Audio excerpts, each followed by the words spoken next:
Bonjour à tous et bienvenue dans ce nouveau numéro d'Europe Hebdo. Je suis ravie de vous accueillir ici au Parlement européen à Strasbourg pour cette nouvelle demi-heure d'actualité européenne. À la une de cette édition, cet accord sur le Brexit trouvé entre les négociateurs britanniques et européens. Une étape décisive dans ces négociations qui n'en finissaient plus de buter sur un point, celui de la frontière irlandaise. Nous en discuterons tout au long de cette émission avec nos invités. Nous partirons aussi au Portugal qui affiche depuis quelques mois de très bons indicateurs économiques. Une embellie qui embarrasse Bruxelles car depuis bientôt 3 ans, le gouvernement de gauche d'Antonio Costa applique une politique anti-austéritaire. Mais nous le verrons dans notre reportage, ces résultats restent à pondérer car certains chiffres masquent une réalité plus contrastée. Mais d'abord, revenons sur le Brexit et cet accord technique trouvé entre les Britanniques et les Européens. Un texte obtenu au prix d'âpres négociations. Écoutez ces réactions.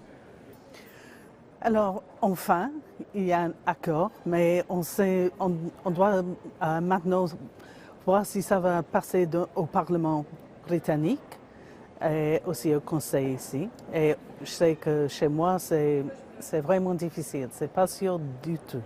Les équipes européennes étaient prêtes, sous la houlette de Michel Barnier. Ils ont travaillé très dur, très bien, en veillant à l'intérêt de l'Union européenne. Et les Britanniques, il fallait éviter le piège que les Britanniques ne sortent mais gardent les avantages du marché intérieur. Ça, c'était inacceptable, évidemment. Et donc, c'était évidemment compliqué. La question irlandaise n'était pas le moindre épineux des problèmes. Et donc, je pense qu'il y a encore des étapes à franchir. Je me réjouis qu'il y ait eu une avancée quand même dans la négociation, mais tout n'est pas bouclé. Et pour en discuter, j'ai le plaisir d'accueillir sur ce plateau Jean Arthuis. Bonjour. Bonjour. Vous êtes français, membre de l'UDI et vous appartenez au groupe des démocrates et libéraux dans ce Parlement européen. À vos côtés aujourd'hui, Charles Tannock, bonjour. Bonjour Alix. Vous êtes britannique et membre du Parti conservateur. C'est ça, voilà. Alors la première question pour vous, Jean Arthuis, le référendum sur le Brexit, c'était il y a plus de 2 ans. On arrive enfin à un accord technique. C'est un soulagement, j'imagine, pour les Européens? Oui, c'est un soulagement. Maintenant, c'est un accord provisoire, dans l'attente d'un accord plus structurel. Mais ça reste un soulagement. On va prendre du temps pour trouver des termes plus précis, mais peut-être que c'est un accord qui durera.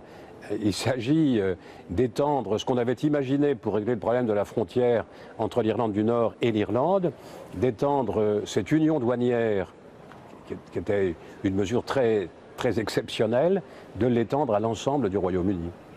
Charles Tannock, donc c'est un pas significatif dans ces négociations dont on attendait, dont on était plus sûr finalement qu'elles aboutissent. Je rappelle quand même que la Commission européenne, en début de semaine, présentait encore son plan d'action en cas de no deal. Eh bien, c'est un accord, comme a dit mon collègue, pas provisoire, parce qu'il n'y a pas beaucoup de temps pour les négociations maintenant. Il nous reste que 4 mois, en fait.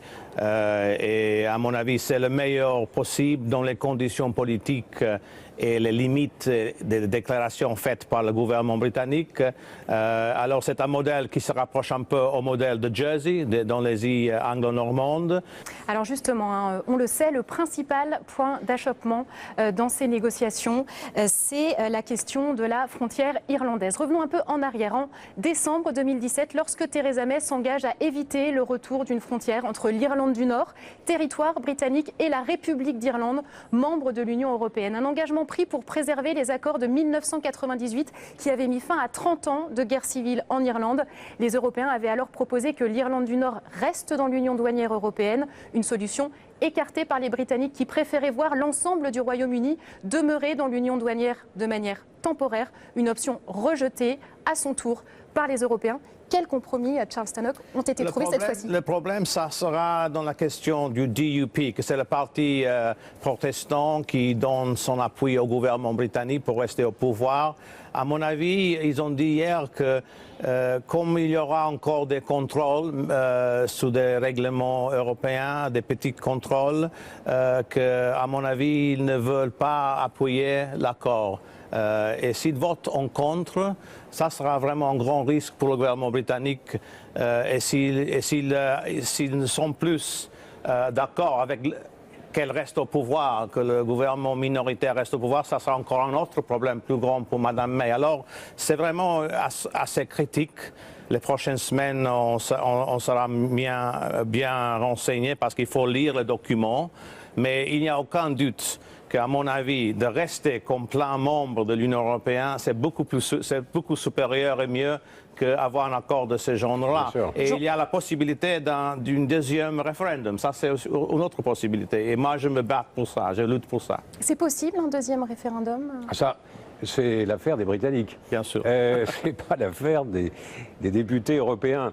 La solution trouvée hier, est-ce qu'elle est bonne pour les 27? La solution qui est proposée là est une solution pragmatique.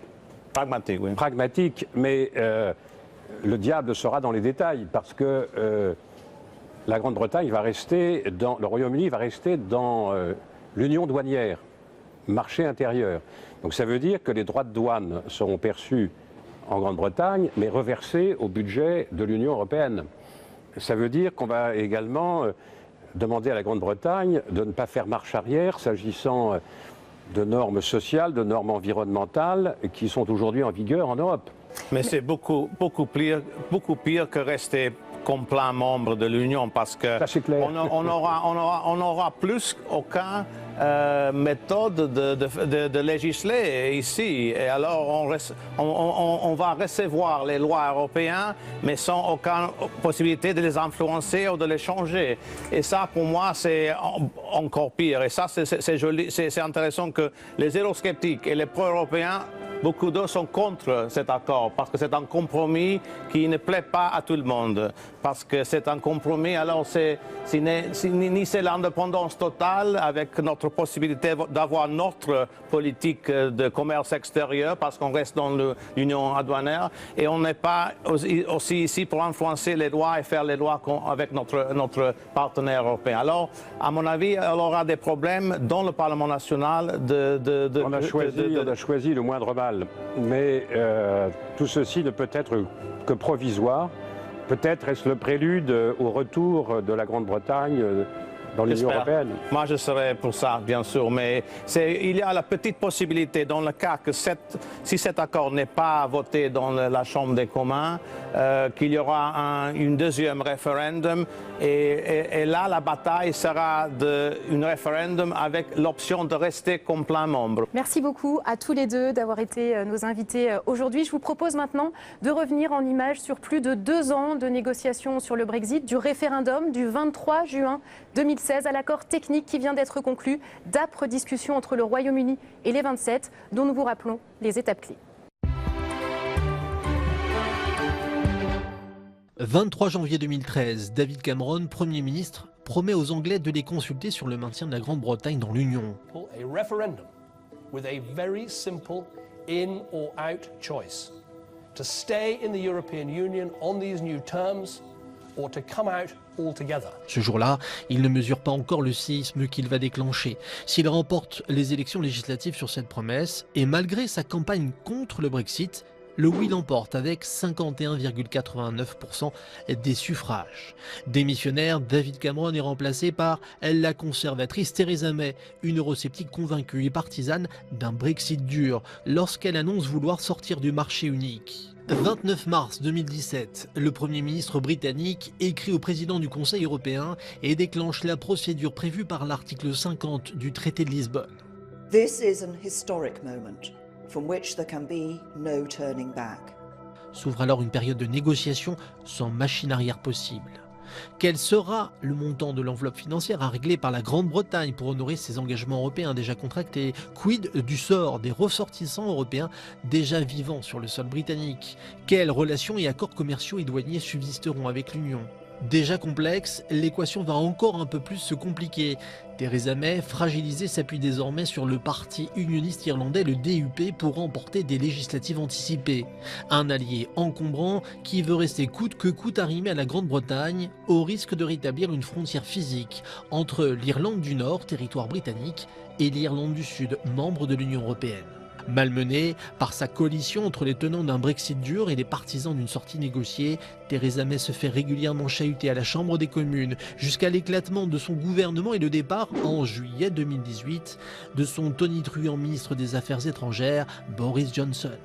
Septembre 2018, Theresa May pense avoir trouvé la solution à l'équation irlandaise, pierre d'achoppement de la signature d'un accord, avant d'être sèchement contredite au sommet de Salzbourg par les 27 chefs d'État européens. Alors que la perspective d'un no deal se profilait, l'accord technique survenu mardi 12 novembre apparaît comme une possibilité fragile de sortie de crise. Et pour continuer à parler de cet accord sur le Brexit, m'a rejoint sur ce plateau Ana Gomes, bonjour. Vous êtes portugaise, membre du Parti socialiste et dans ce Parlement européen, vous faites partie du groupe des socialistes et démocrates. À vos côtés aujourd'hui, Philippe Lamberts, bonjour. Bonjour. Vous êtes belge, membre du Parti écolo en Belgique et coprésident du groupe des Verts dans ce Parlement européen. Et pour compléter ce plateau, j'ai le plaisir de recevoir Godlieve Quistout-Rowohl, bonjour. Oui, bonjour. Vous êtes allemande, membre de la CDU et du Parti populaire européen. Oui.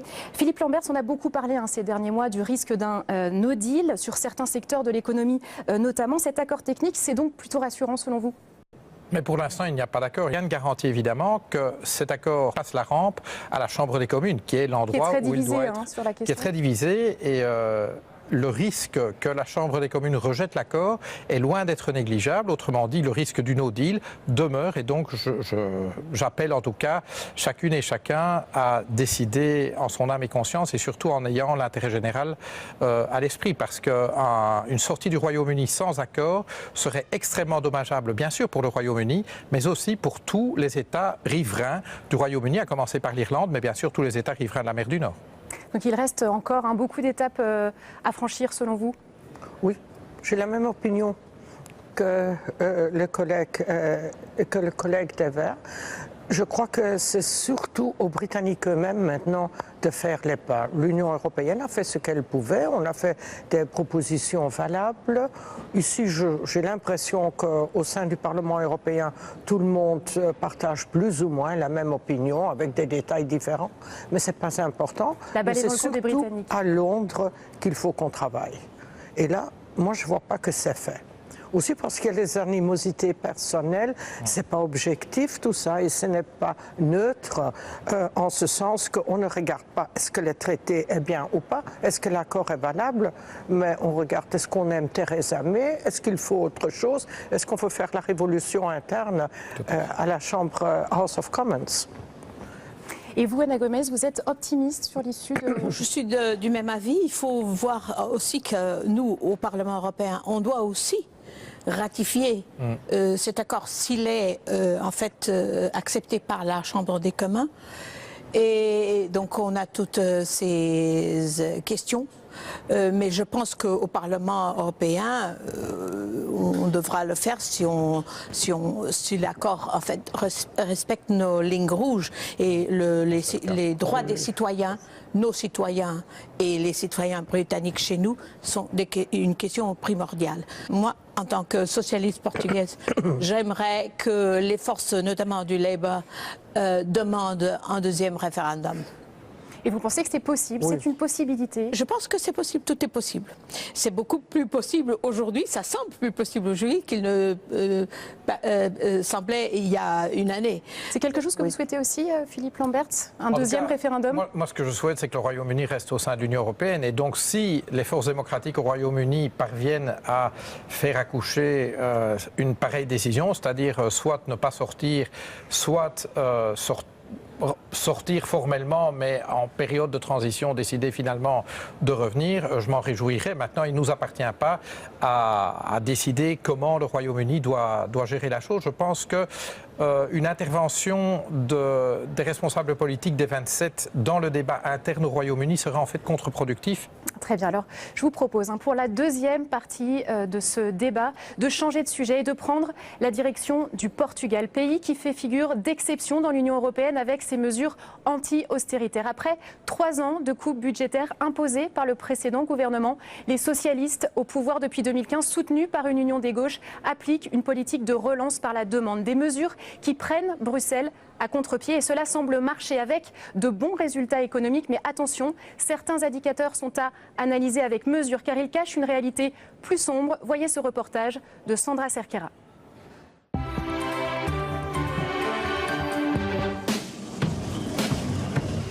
Des ruelles pittoresques qui bougent et se transforment, Lisbonne s'offre un coup de jeune. Le centre historique est envahi par les grues et les immeubles en ruine font place à des hôtels. Il s'en ouvre une dizaine de nouveaux chaque année. Ça, c'est un immeuble qui a été récupéré par nous entre 2011 et 2013. Quand on l'a acheté, il était complètement délabré. Cet investisseur français a racheté ce bâtiment une bouchée de pain, 500 € le mètre carré. Aujourd'hui, les 12 chambres de cet hôtel sont réservées de mars à novembre. Il dit même avoir du mal à recruter du personnel. J'ai l'impression que le Portugal, du point de vue touristique, a profité de la crise. Donc, ce qui a fait qu'à partir de ce moment-là, pas mal d'emplois se sont créés dans l'hôtellerie jusqu'à maintenant, et c'est pas fini. Et c'est pas fini. Là, par exemple, en ce moment, on parle d'un nouvel aéroport, un nouvel aéroport qui devrait voir le jour dans 2 ans, parce que l'aéroport actuel ne peut pas accueillir tout le monde. Après plusieurs années de crise, le boom du tourisme a contribué à l'embellie économique du pays. La croissance ne faiblit pas, 2,3% cette année, et le taux de chômage est passé de 17 à moins de 9%. Une renaissance que le pays attendait depuis longtemps. À 30 km de Lisbonne, cette entreprise de pièces détachées, notamment pour l'industrie automobile, voit ses exportations sans cesse augmenter. C'est ce modèle qui va être exporté en Roumanie ? Le dirigeant ne s'attendait pas à une telle reprise. Il a même dû recruter une dizaine de salariés. Ils sont aujourd'hui une quarantaine en CDI à travailler à temps plein. Nous n'avions plus aucun investissement au Portugal, plus aucun client national. Nous avions perdu tous nos contrats et avons évité de peu les licenciements. Aujourd'hui, l'industrie nationale a retrouvé une certaine stabilité. Notre entreprise se porte mieux qu'avant la crise. Selon lui, rien n'aurait été possible sans les mesures prises par le gouvernement de gauche portugais, élu en 2015. Alors que l'Europe entière se serre la ceinture, depuis 3 ans, le Portugal mène une politique de relance, loin de l'austérité imposée par Bruxelles. Avec une augmentation du salaire minimum à près de 600 € en échange d'une baisse de cotisation pour les employeurs. Il est clair que cette politique de relance du gouvernement a contribué à stimuler l'économie. Cela a été une aide réelle. L'augmentation du pouvoir d'achat et donc de la consommation dans le pays ont permis de rétablir un climat de confiance. Mais si le Portugal réalise de belles performances sur le plan économique et prévoit de ramener son déficit à 0,4% du PIB, une ombre au tableau perdure, celle de la dette publique. Autre problème, la baisse du taux de chômage qui, pour cet économiste, cache une réalité plus sombre. Le marché du travail reste précaire. Bon nombre d'emplois créés depuis 3 ans dans le secteur du tourisme notamment sont des contrats courts, peu qualifiés et mal rémunérés. Sur le marché du travail portugais, on compte 22% de CDD. C'est l'un des plus hauts niveaux d'Europe. Et malgré la baisse du chômage, il est toujours aussi difficile pour les jeunes diplômés de trouver un emploi.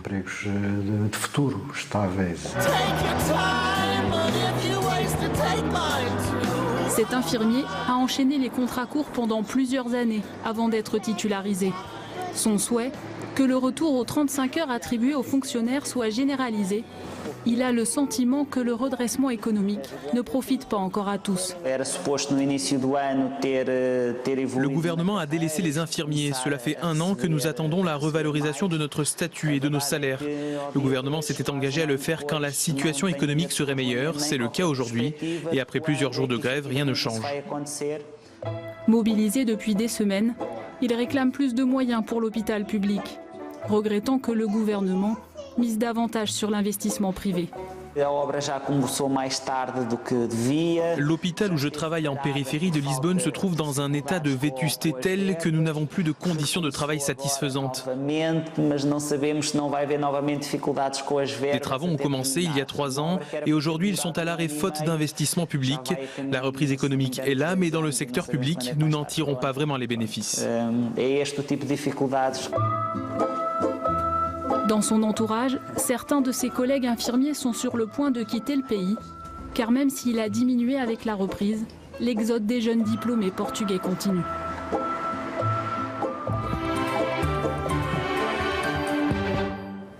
Alors première question pour vous, Ana Gomes, vous appartenez au même parti que le Premier ministre portugais António Costa, le Portugal, qui a confirmé sa réputation de bon élève de la zone euro en présentant son projet de budget à la Commission européenne. Le pays vise un déficit à 0,1%. C'est quoi le secret alors?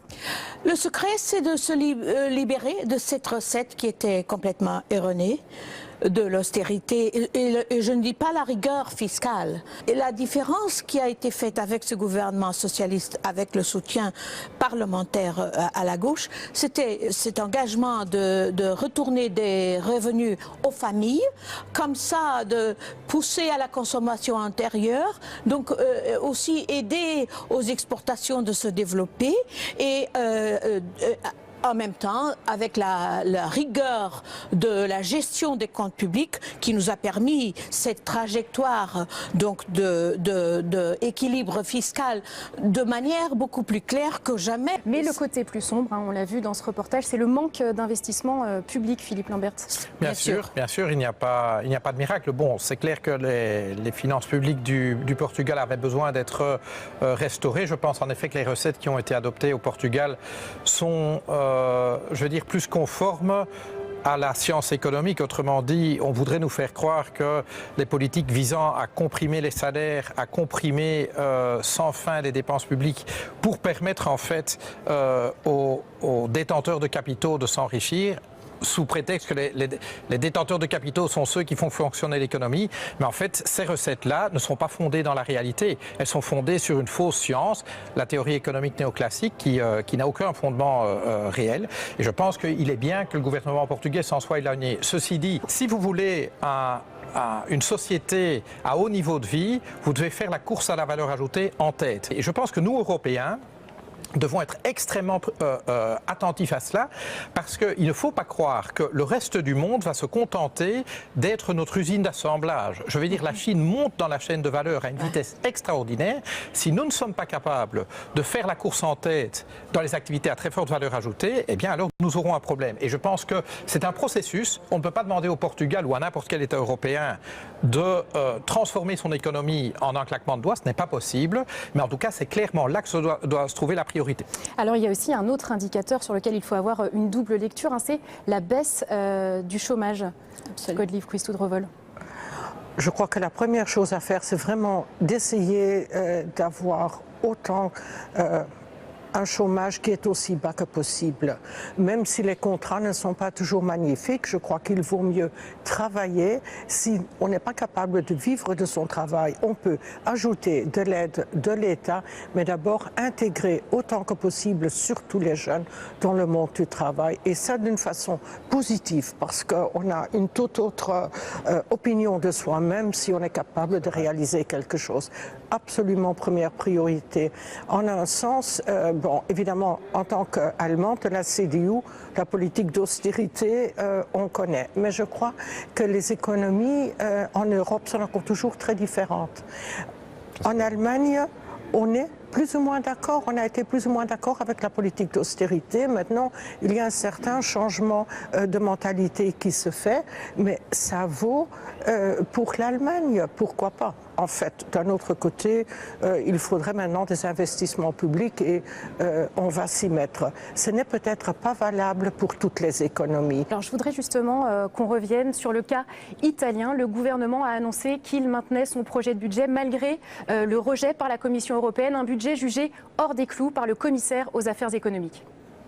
Contrairement aux années passées, la Commission n'a malheureusement pas pu considérer le projet de budget italien conforme à la recommandation du Conseil adoptée unanimement en juillet dernier. Je ne pense pas, je suis certain que la Commission, loin d'être un frein pour l'Italie, agit comme un des moteurs de l'investissement en Italie et c'est un allié pour la croissance de ce pays. Alors en 2016, le Portugal risquait aussi une amende, mais c'est une procédure qui a été abandonnée au bout d'un mois. Oui, parce que justement, le trajet fait par le gouvernement socialiste a permis à la Commission de libérer le Portugal de cette procédure de déficit excessif. Et ça a eu des retombées énormes parce que ça a fait baisser ce qu'on paye d'intérêt par notre dette publique, qui est toujours très élevée, mais quand même elle se réduit clairement, et ça a diminué donc le poids des dépenses par rapport à la dette publique, parce qu'aussi les agences de rating, tard, mais elles ont aussi remis le Portugal au même niveau qu'elle était avant la crise. Et ça est positif. Mais je dois dire que je suis d'accord avec mes collègues. L'investissement public, c'est une question essentielle, directrice, et ça ne dépend pas seulement du Portugal, ça dépend beaucoup de l'Europe. Si on a une politique qui, notamment au niveau de l'Allemagne, aussi aide à la convergence au sein de la monnaie unique, de l'euro, et donc qui encourage l'investissement public. Et puis on a un grand problème, et il faut dire une des conséquences de cette austérité de la Troïka, pas seulement au Portugal, mais dans les pays qui ont souffert l'austérité, c'est qu'on a vendu, très bon marché, des secteurs critiques de nos infrastructures, de notre économie, et pas seulement pour le Portugal, pour l'Union européenne. Il faut savoir que, par exemple,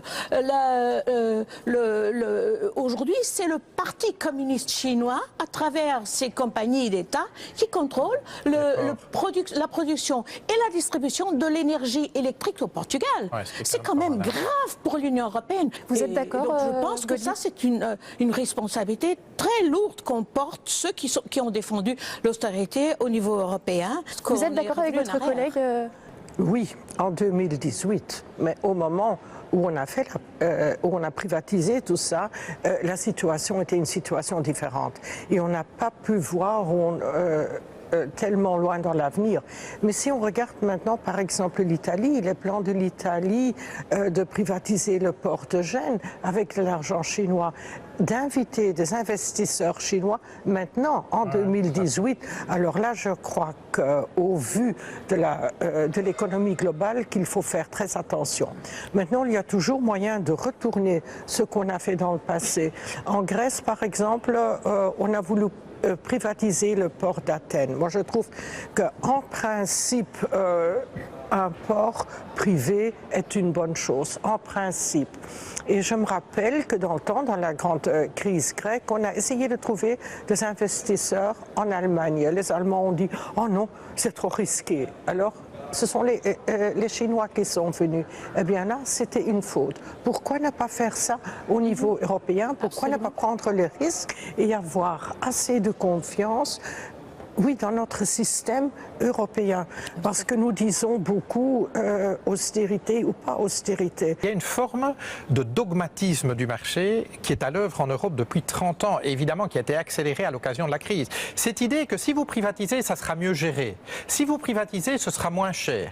Si vous privatisez, ce sera plus efficace. Que constate-t-on? On a privatisé au Royaume-Uni les chemins de fer et une bonne partie des services publics. On l'a fait un peu partout en Europe. Que constate-t-on? C'est que ça coûte plus cher à l'État, c'est moins bien géré, parce que tout simplement la logique de ceux qu'on appelle bien improprement les investisseurs, je dis les détenteurs de capitaux, est l'extraction de la rente. Ouais. Ce n'est pas créer de la valeur pour la société, c'est extraire de la société une rente. Et vous payez donc cette rente comme usager que vous ne payiez pas autrefois lorsque vous payez par vos impôts les services publics. Et donc ce dogmatisme de marché, il faut en sortir. Et il est inscrit dans nos règles budgétaires, puisqu'en fait, on pénalise l'investissement public parce qu'on demande, tenez-vous bien, à ce que les pouvoirs publics, lorsqu'ils investissent, comptabilisent l'intégralité de l'investissement l'année où l'investissement est fait. C'est comme si, comme entreprise, vous créez une nouvelle aciérie et on vous demande, en fait, de ne pas vous endetter pour faire une aciérie qui va peut-être durer 30, 40 ou 50 ans. Ça n'a évidemment pas de sens.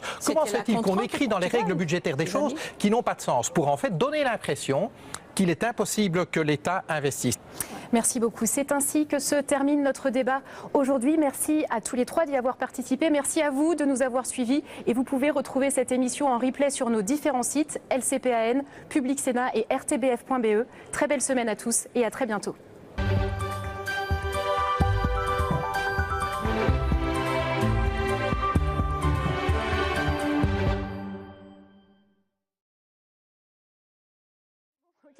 Okay.